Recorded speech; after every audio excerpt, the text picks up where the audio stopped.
N-launch control is designed to help you achieve maximum acceleration from a standstill. By using drag mode in N battery preconditioning to preset the battery temperature, you can further enhance the performance when using N-launch control.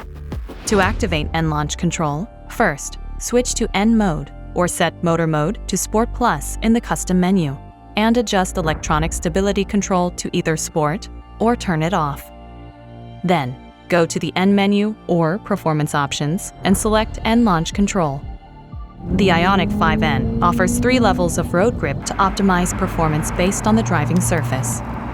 For slippery conditions, choose Low Level, and for surfaces with better traction, select High Level. Press the Activate button, shift into D, and press the brake firmly with your left foot. Then, press the accelerator quickly and fully with your right foot, holding it down. Once the system is ready, the cluster will display N-launch control ready.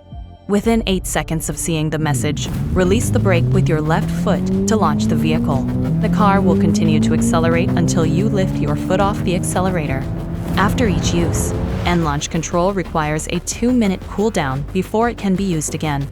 If you release the accelerator before launch or wait longer than 8 seconds in the ready state, the launch will be canceled and counted as one use.